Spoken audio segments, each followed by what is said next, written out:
So hi friends, welcome back to Chinu's Online Learning. അപ്പോൾ നമ്മൾ ഇന്ന് വന്നിരിക്കുന്നത് സ്റ്റാൻഡേർഡ് 9 ജോഗ്രഫിയിലെ lesson 4 by the hands of നേച്ചറിൻ്റെ പാർട്ട് 5 വീഡിയോ ആയിട്ടാണ്. ഇന്ന് നമ്മൾ along the sandy stretches and on the snow clad mountains ആണ് നമ്മൾ എടുക്കുന്നത്. അതായത് വിൻഡ് വഴി ഡെസേർട്ടിൽ ഉണ്ടാകുന്ന ലാൻഡ് ഫോംസും അതേപോലെ തന്നെ ഇറോഷൻ വഴി ഉണ്ടാകുന്ന ഗ്ലേഷ്യൽ ലാൻഡ് ഫോംസ് ആണ് നമ്മൾ പഠിക്കുന്നത്. ഓരോതിൻ്റെ ഫീച്ചേഴ്സ് പറഞ്ഞുതരും, ശ്രദ്ധിക്കണം. സോ നമുക്ക് ഡയറക്റ്റായിട്ട് തന്നെ വീഡിയോയിലേക്ക് പോവാം. അതിനു മുമ്പ് നിങ്ങൾ നോട്ട്സൊക്കെ പ്രിപ്പയർ ചെയ്യുക, നല്ലോണം പഠിക്കുക, ആസ് യൂഷ്വൽ പറയുന്ന കാര്യങ്ങളൊക്കെ ചെയ്യുക. So let's go. So along the sandy stretches, look at the picture figure 4.20 in your textbook and list the features that distinguish deserts from other places. So ഞാനിവിടെ ഒരു പിക്ചർ കൊടുത്തിട്ടുണ്ട്. നമുക്ക് കാണാൻ പറ്റുന്നില്ലേ? നമ്മുടെ ടെക്സ്റ്റിലുള്ളതല്ല ഇവിടെ കൊടുത്തിട്ടുള്ളത്. ഇതെന്താണ്? ഒരു ഡെസേർട്ടാണ്. നമുക്കറിയാം the largest desert in the world is Sahara and there are lot of deserts in the different parts of the world. അല്ലേ? ഇന്ത്യയിലുള്ള ഡെസേർട്ട് ഏതാണ്? The great Indian desert. Yes, Thar desert. ഇന്ത്യയിലത്തെ ഡെസേർട്ട് ടാർ ഡെസേർട്ടാണ്. രാജസ്ഥാനിലാണ് അത് സിറ്റുവേറ്റ് ചെയ്യുന്നത്. അപ്പം നമുക്കറിയാം ഡെസേർട്ടും നമ്മുടെ മറ്റു സ്ഥലങ്ങളെയും വെച്ച് നോക്കുമ്പോൾ എന്ത് പ്രത്യേകതയാണ് നമുക്ക് ഡെസേർട്ടിൽ കാണാനായിട്ട് സാധിക്കുക? നമ്മുടെ ടെക്സ്റ്റിൽ ഫിഗർ 4.20 നോക്കിയേ, എന്ത് പ്രത്യേകതയാണ് കാണാൻ സാധിക്കുക? ഹൈ ടെമ്പറേച്ചർ, നല്ല ടെമ്പറേച്ചർ ആയിരിക്കും. ലെസ് വെജിറ്റേഷൻ, അവിടെ വെള്ളം കുറവായതുകൊണ്ട് തന്നെ അഗ്രികൾച്ചറും അതായത് കൃഷിയും കാര്യങ്ങളൊക്കെ വളരെ കുറവാണ്. അതേപോലെ തന്നെ നോ വാട്ടർ വളരെ കുറവാണ്. അതായത് annual rainfall is very less. Extensive sandy region, dry sand wind, dust storms, and if you want to travel through the desert, camel is only the way because camel is known as the ship of desert. Animals come out at night. അതായത് നമുക്ക് ഒരു ഡെസേർട്ടിൽ travel ചെയ്യണമെങ്കിൽ നമുക്ക് camel വെച്ചിട്ട് travel ചെയ്യാൻ പറ്റില്ല. വെള്ളം കുറവാണ്, കൃഷിയില്ല, ചെടികളൊക്കെ അതുകൊണ്ട് തന്നെ അവരുടെ ഉള്ളിൽ കൂടുതൽ വെള്ളം സ്റ്റോർ ചെയ്യാനായിട്ട് ശ്രമിക്കും. അത്ര അധികം ചെടികൾ ഉണ്ടായിരിക്കില്ല ഡെസേർട്ടിൽ. അതിൻ്റെ രീതിയിൽ പറ്റുന്ന രീതിയിലുള്ള ചെടികൾ മാത്രമേ അവിടെ കൂടുതലായിട്ട് കാണുകയുള്ളൂ. ഓക്കെ, ഫുള്ള് മണലൊക്കെ ആയിരിക്കും. Which is the major geomorphic agent creating landforms in desert? ഡെസേർട്ടിൽ ഏത് ഏജൻ്റാണ് ലാൻഡ്ഫോംസ് ക്രിയേറ്റ് ചെയ്യുന്നത്? Wind. Okay, landforms created by wind are mostly seen in desert. ഇനി നമ്മൾ പഠിക്കുന്നത് ഡെസേർട്ടിലെ വിൻഡ് വഴി ക്രിയേറ്റ് ചെയ്യപ്പെടുന്ന ലാൻഡ്ഫോംസ് ആണ്. So the first one is observe the figure 4.21. Here you can see the removal of sand particles by strong wind. നിങ്ങൾക്കിവിടെ കാണാനായിട്ട് സാധിക്കും മണ്ണിൻ്റെ, അതായത് മണൽത്തരികൾ വലിയ ശക്തമായ കാറ്റിനാൽ ഇങ്ങനെ നീങ്ങിപ്പോണത് കാണാനായിട്ട് നിങ്ങൾക്ക് അവിടെ നിന്ന് സാധിക്കും. The strong rill winds carry away the dry desert sands from one place to another. ഈ വളരെ ശക്തമായ ഈ കാറ്റ് ഒരു സ്ഥലത്തു നിന്നുള്ള ഡ്രൈ ആയിട്ടുള്ള ഈ സാൻഡിനെ വേറൊരു സ്ഥലത്തേക്ക് കൊണ്ടുപോവാണ്, ഡെപ്പോസിഷൻ നടത്തുകയാണ് ചെയ്യുന്നത്. This process of wind erosion is called deflation. ഇത്തരത്തിലുള്ള വിൻഡ് വഴി നടത്തുന്ന ഇറോഷനെ നമ്മൾ ഡിഫ്ലേഷൻ എന്നാണ് പറയപ്പെടുന്നത്. ഒരു സ്ഥലത്തു നിന്ന് മറ്റൊരു സ്ഥലത്തിലേക്ക് കൊണ്ടുപോവുക. ഈ ഡിഫ്ലേഷൻ ഒരു ലാൻഡ് ഫോം അല്ല, വിൻഡ് നടത്തുന്ന ഒരു പ്രോസസ്സാണ് ഈ ഡിഫ്ലേഷൻ. ഈ ഡിഫ്ലേഷൻ വഴിയാണ് രണ്ട് തരത്തിലുള്ള ലാൻഡ് ഫോംസ് ഉണ്ടാകുന്നത്. Okay, so as a result of deflation or this continued erosion caused by sand and other rock particles carried by strong winds, rocks in deserts get worn down. ഈ deflation ഞാൻ നേരത്തെ പറഞ്ഞു, ഇതൊരു പ്രോസസ്സാണ്. ഈ process വഴിയാണ് ഡെസേർട്ടിൽ land forms ഉണ്ടാകുന്നത്. അല്ല, ആദ്യത്തെ ലാൻഡ് ഫോമാണ് നമ്മളിനി പഠിക്കാൻ പോകുന്ന മഷ്റൂം റോക്സ്. ഓക്കെ, അപ്പോൾ ഈ ഡിഫ്ലേഷൻ ഇങ്ങനെ കണ്ടിന്യൂഡ് ആയിട്ട് നടന്നുകൊണ്ടിരിക്കുകയാണ്. അപ്പോൾ ഈ സാൻഡും റോക്ക് പാർട്ടിക്കിൾസും ഈ വിൻഡ് ഇങ്ങനെ കൊണ്ടുപോവാണ് ഇതിനൊക്കെ. അപ്പോൾ ഡെസേർട്ടിലുള്ള റോക്കുകൾക്ക് തേയ്മാനം വരും, അതങ്ങനെ പൊട്ടിപ്പൊളിയാനൊക്കെ തുടങ്ങും. This process of wind erosion is called abrasion. ഇങ്ങനെ വിൻഡ് ഇറോഷൻ നടക്കുന്നതിന് നമ്മൾ അബ്രാഷൻ എന്ന് പറയും. ഇതും ഒരു പ്രോസസ്സ് തന്നെയാണ്. അബ്രാഷൻ വഴി ഉണ്ടായിട്ടുള്ള ഒരു റോക്കാണ് ഫിഗർ 4.22 കൊടുത്തിട്ടുള്ളത്. Figure 4.22 shows here is one of a rock formed in this manor. എബ്രേഷൻ വഴി നടന്നിട്ടുള്ളൊരു റോക്കാണ് ഇവിടെ കൊടുത്തിട്ടുള്ളത്. Such rocks seen in deserts resembling mushrooms are called mushroom rocks. നമുക്ക് ആ ഡെസേർട്ടിൽ ആ റോക്ക് കാണുമ്പോൾ ഒരു മഷ്റൂമിൻ്റെ പോലെ കൂണ് പോലെ തോന്നുന്നില്ലേ? അതുകൊണ്ട് തന്നെ അതിനെ നമ്മൾ മഷ്റൂം റോക്സ് എന്നാണ് പറയുന്നത്. ഓക്കെ, നമുക്കിവിടെ മഷ്റൂം റോക്സ് കാണാനായിട്ട് സാധിക്കും ഡെസേർട്ടിൽ ഫോം ചെയ്തിട്ടുള്ളത്. കണ്ടില്ലേ? ഓക്കെ, ഇനി അടുത്ത ലാൻഡ് ഫോം നോക്കാം. നമുക്ക് ഈ വിൻഡ് വഴി ഡെസേർട്ടിലുണ്ടാകുന്ന അടുത്ത ലാൻഡ് ഫോം നോക്കാം. അതാണ് barchans. The sand dunes formed in the desert are as a result of the deposition by wind. Wind deposition നടത്തുമ്പോൾ ഭൂമിയിൽ ഉണ്ടാകുന്ന ഇങ്ങനെ മൺകൂമ്പാരം പോലെ നമുക്ക് തോന്നില്ല ഇങ്ങനെ പൊന്തി നിൽക്കണത്.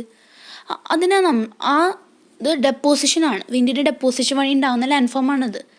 The sand dunes commonly formed in crescent shapes are called barchans. Crescent എന്ന് പറഞ്ഞാൽ നമുക്കറിയാം മൂന്ന് പല പല ഷേപ്പിൽ വരും. അതിൽ ചന്ദ്രകല പോലെ നമുക്ക് തോന്നുന്ന വളരെ തിന്നായിട്ടുള്ള ഒരു ഷേപ്പ്, അതാണ് ക്രസൻറ്റ് ഷേപ്പ്. ആ ഷേപ്പിലാണ് ഡെസേർട്ടിൽ കൂടുതൽ ഇത് കാണപ്പെടുക. അപ്പോൾ അതിനെ പറയുന്നതാണ് ബാച്ചാൻസ്. ഓക്കെ, ഇനി നമുക്ക് അവിടെ അതിൻ്റെ ഒരു ഇലിസ്ട്രേഷൻ കൊടുത്തിട്ടുണ്ട്. ഫിഗർ 4.23. അവിടെ നമുക്ക് നമുക്ക് മനസ്സിലാക്കാം. ഓക്കെ, അപ്പോൾ അവിടെ ശ്രദ്ധിക്കണം നിങ്ങൾ. ഇതാണ് നമ്മുടെ മണ്ണ്. അപ്പോൾ വിൻഡിൻ്റെ ഡയറക്ഷൻ ഇങ്ങോട്ടാണ് പോകുന്നത്. കണ്ടോ, ഇങ്ങനെയാണ് പോകുന്നത്. അപ്പോൾ വിൻഡിൻ്റെ ഡയറക്ഷൻ ഇങ്ങനെ പോകുമ്പോൾ ഡിഫ്ലീഷൻ ഓഫ് സാൻഡ് സംഭവിക്കും. നമുക്കറിയാം എന്താണ് ഡിഫ്ലീഷൻ എന്ന്, നമ്മൾ പഠിച്ചിട്ടുണ്ടായിരുന്നു. അപ്പോൾ വിൻഡിൻ്റെ ഡയറക്ഷൻ ഇവിടെയാകുമ്പോൾ ഡെപ്പോസിഷൻ നടക്കുക ഇവിടെയാണ്. കണ്ടോ, ഡെപ്പോസിറ്റ് സാൻഡ്. വിൻഡിൻ്റെ ഡയറക്ഷൻ ഇങ്ങോട്ടാണ് വന്നിരിക്കുന്നത്. ഇവിടെ നിന്ന് ഇങ്ങോട്ട് വരുന്നതുകൊണ്ട് ഇവിടെയാണ് എന്ത് വന്നിരിക്കുന്നത്? ബാച്ചേൻ വന്നിരിക്കുന്നത്. ചന്ദ്രകല പോലെ ക്രസൻറ്റ് ഷേപ്പിൽ ലാൻഡ് ഫോം ഉണ്ടായിരിക്കുന്നത് ഇവിടെയാണ്. എവിടേക്കാണോ വിൻഡിൻ്റെ ഡയറക്ഷൻ? ഇത് നോക്കൂ, തേർഡ് ക്വസ്റ്റ്യൻ കൊടുത്തിട്ടുണ്ട്. Illustrate the change in the orientation of the barchans if the wind blows from the opposite direction. ഇവിടെ നിന്നാണ് വിൻഡ് ഇങ്ങോട്ട് വരുന്നതെങ്കിലോ ഈ ചന്ദ്രകല ഇങ്ങോട്ട് തിരിഞ്ഞിരിക്കും. ഈ ചന്ദ്രകല ഇങ്ങോട്ടായിരിക്കും തിരിഞ്ഞിരിക്കുക. ഓക്കെ, അപ്പോൾ ഇത് ഇവിടെ നിന്ന് ഇങ്ങോട്ട് വരണതുകൊണ്ട് ഇത് ഇങ്ങോട്ട്. അപ്പോൾ ഇവിടെ നിന്നാണ് വിൻഡ് വരുന്നതെങ്കിലോ ഈ ചന്ദ്രകല ഇങ്ങോട്ടായിരിക്കും, ഇവിടെ ആയിരിക്കും ഡെപ്പോസിഷൻ നടക്കുക.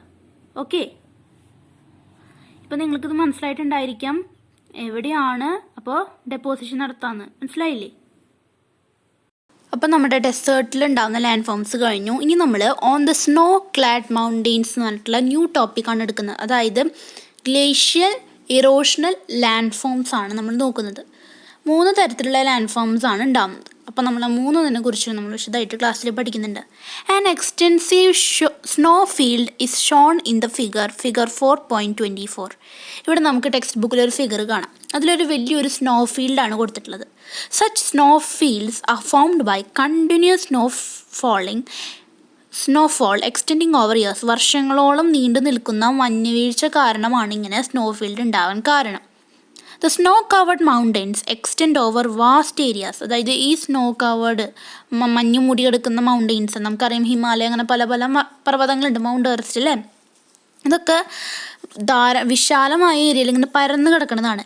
Have kilometre thick massive ice ഷീറ്റുകളാണെങ്കിലോ നല്ല കിലോമീറ്റർ തിക്ക് ഉണ്ട്, ഇത്രയും കട്ടിയുള്ളതാണ്. They slowly crawl down from the region of their formation. അവരെവിടെയാണ് ഉണ്ടായത് അവിടെ നിന്ന് ഇങ്ങനെ പതുക്കെ ഇങ്ങനെ വീഴാൻ തുടങ്ങും, പതുക്കെ ഇങ്ങനെ നിരങ്ങി വീഴാൻ തുടങ്ങും. Such slow moving mass of ice is called a glacier. അപ്പോൾ ഒരു ഗ്ലേഷ്യർ എന്ന് പറഞ്ഞു കഴിഞ്ഞാൽ ഇങ്ങനെ പതുക്കെ മൂവ് ചെയ്യുന്ന ഐസിൻ്റെ വലിയൊരു കട്ടയാണ് glacier. Sand and other rock particles are also carry down by this moving masses of ice. ഇതിൻ്റെ ഒപ്പം മണ്ണും മറ്റ് റോക്കിൻ്റെ പൊടിപടലങ്ങളും ഇതിൻ്റെ ഒപ്പം വരുന്നുണ്ട്. The rock particles spiked to the bottom of these glaciers rub against and polish the surfaces over which they move. അപ്പോൾ ഇതിൻ്റെ ഭാഗങ്ങൾ ഈ റോക്കിൻ്റെ പൊടി ഗ്ലേഷ്യറിൻ്റെ ഒപ്പം ഇങ്ങനെ ഒട്ടിപ്പിടിക്കും. അപ്പോൾ ആ റോക്കിൻ്റെ ഇത് കൂടെ പോകുമ്പോൾ ഗ്ലേഷ്യേഴ്സ് എന്ത് ചെയ്യും? ഇങ്ങനെ അങ്ങോട്ടും ഇങ്ങോട്ടും ഒരഞ്ഞ് പോവും. അപ്പോൾ അവരുടെ സർഫേസുകളൊക്കെ പോളിഷോ നല്ലതും സോഫ്റ്റോ അപ്പോൾ പെട്ടെന്ന് പോകാനായിട്ട് പറ്റും. This causes the formation of various glacial erosional land forms. ഇങ്ങനെയാണ് ഗ്ലേഷ്യൽ ഇറോഷണൽ ലാൻഡ് ഫോംസ് ഉണ്ടാകുന്നത്. The glacial land forms are generally confined to the high mountain ranges and poles. അവിടെയാണ് ഇത് കൂടുതലായിട്ട് കാണപ്പെടുന്നത്. Movement of a glacier along the mountain slope is depicted in the given picture figure 4.25. അതായത് ഒരു glacier ഇങ്ങനെ ഒരു മൗണ്ടൻ്റെ സ്ലോപ്പിലൂടെ ചെരുവിലൂടെ ഇങ്ങനെ പതുക്കെ ഇങ്ങനെ നീങ്ങുന്നത് നമുക്ക് ആ പടത്തിൽ കാണാനായിട്ട് സാധിക്കും. Okay, observe the changes occurring to the valley at different stage. ആദ്യത്തെ സ്റ്റേജിൽ എങ്ങനെയാണ് മൗണ്ടൻ ഉണ്ടായിരുന്നു നമ്മൾ കണ്ടു, പിന്നെ ആയപ്പോൾ കുറച്ച് ഉയർന്നു, പിന്നെ ഇങ്ങനെ ഉയർന്ന് ഇങ്ങനെ ആകെ മൊന പോലെയായി അല്ലേ.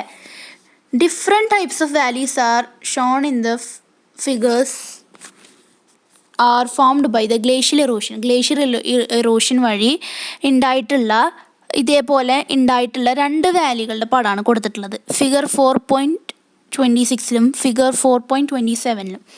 ഇങ്ങനെ ഉണ്ടായിട്ടുള്ള ഗ്ലേഷ്യൽ എറോഷൻ വഴി ഉണ്ടായിട്ടുള്ള ലാൻഡ് ഫോംസ് ആണ് 2 കൊടുത്തിട്ടുള്ളത്.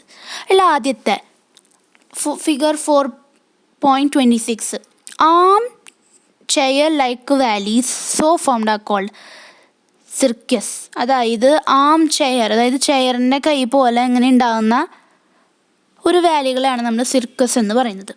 ഓക്കെ, അതാണ് ആ ഫസ്റ്റ് ഫിഗറിൽ കൊടുത്തിട്ടുള്ളത്.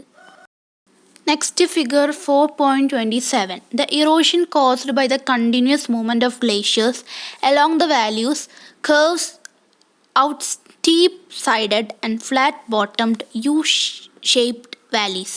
നമ്മൾ V-ഷേപ്ഡ് വാലീസ് പഠിച്ച പോലെ U-ഷേപ്ഡ് വാലീസ്, യു പോലെയുള്ള, അതായത് ഇങ്ങനെ ഇറോഷൻ ഇങ്ങനെ വീണ്ടും ഇങ്ങനെ ഗ്ലേഷ്യേഴ്സ് വഴി വാലീസ് കൂടെ അങ്ങനെ പോയി അതിൻ്റെ ഫ്ലാറ്റ്, അതിന് താഴ്ഭാഗം നല്ല ഫ്ലാറ്റാക്കി ഉൾഭാഗം എന്താണ് ആ ഒരു സ്റ്റീപ്പ് സൈഡാക്കി ഇതിനെ മാറ്റും. അങ്ങനെ U-ഷേപ്ഡ് വാലീസ് ഉണ്ടാവുകയാണ്. Okay, so next one, the sediments carried down by glaciers will be deposited in the various parts of the valley. ഈ വാലിയുടെ പല ഭാഗത്ത് ഗ്ലേഷ്യേഴ്സ് കൊണ്ടുവന്ന ഓരോ സെഡിമെൻറ്റ്സ് നിക്ഷേപിക്കും, ഡെപ്പോസിറ്റും.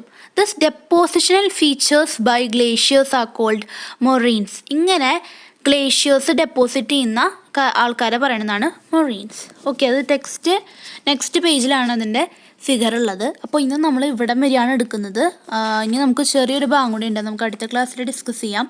ഇപ്പം നമ്മൾ സ്നോ ബേസ്ഡ് ആയിട്ടുള്ള ലാൻഡ് ഫോംസ് 3 പഠിച്ചു: സിർക്കസ്, U-ഷേപ്ഡ് വാലീസ്, മൊറൈൻസ്. ഓക്കെ, അപ്പോൾ നമുക്ക് അടുത്ത വീഡിയോയിൽ വീണ്ടും കാണാം. അതുവരേക്കും ടാറ്റ ബൈ, സീ യു.